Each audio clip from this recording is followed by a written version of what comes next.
Seruput kopi dulu lur. Kita bahas yang satu ini, karena ini bukan sekadar latihan biasa di laut.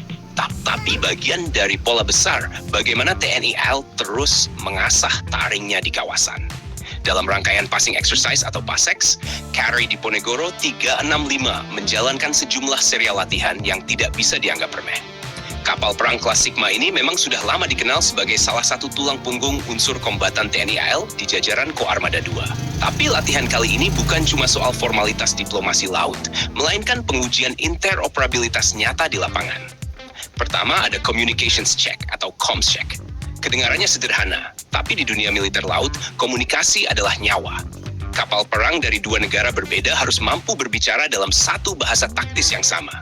Bukan cuma soal frekuensi radio, tapi juga prosedur, call sign, kode, hingga tata cara penyampaian laporan kontak. Salah sedikit bisa fatal di situasi operasi sebenarnya. Disinilah profesionalisme awak diuji. Lalu masuk ke Navcomex 204 atau flag hoist. Ini latihan komunikasi visual menggunakan bendera isyarat. Banyak yang mengira metode ini kuno. Padahal dalam kondisi electronic warfare atau gangguan sinyal, komunikasi visual bisa jadi penyelamat.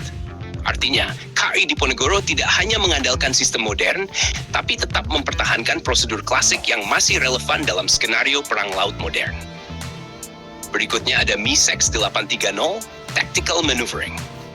Nah, ini bagian yang mulai panas. Dua kapal perang harus bermanuver dalam jarak tertentu, menjaga formasi, mengatur kecepatan, dan merespons perintah perubahan arah secara cepat dan presisi.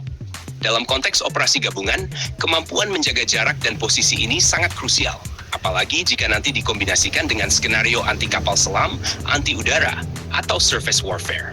Kemudian ada MISEX 805, Mailback Transfer atau Replenishment at Sea Approach. Ini simulasi pendekatan untuk logistik di laut. Walaupun belum tentu dilakukan transfer bahan bakar penuh, prosedur pendekatan dan penyelarasan haluan harus presisi. Kesalahan kecil bisa menyebabkan tabrakan atau kerusakan. Latihan seperti ini menunjukkan bahwa TNI AL serius menyiapkan unsur-unsurnya untuk operasi jarak jauh dan berkelanjutan. Kri Diponegoro 365 sendiri merupakan bagian dari kelas Sigma yang dibangun dengan kerjasama galangan dalam negeri dan luar negeri.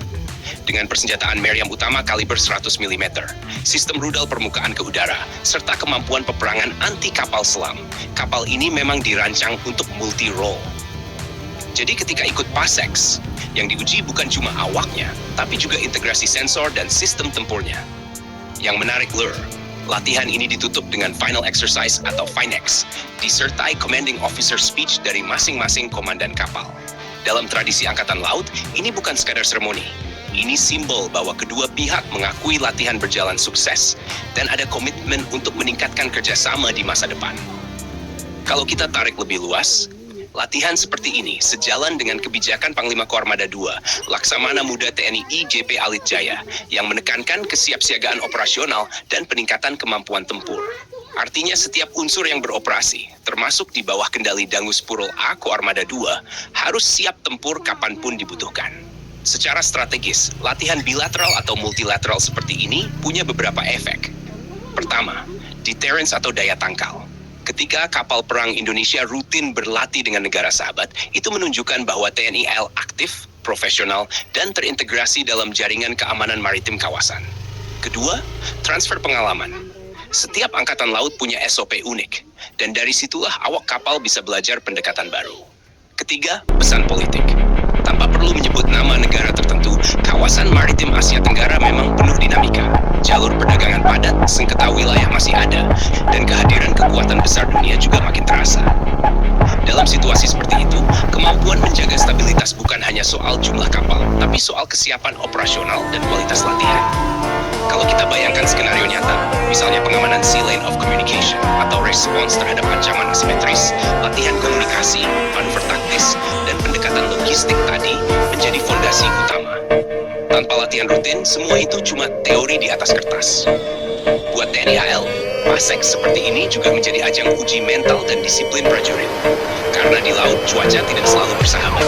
Gelombang tinggi, angin kencang, visibilitas rendah, semua itu bisa menguji konsentrasi.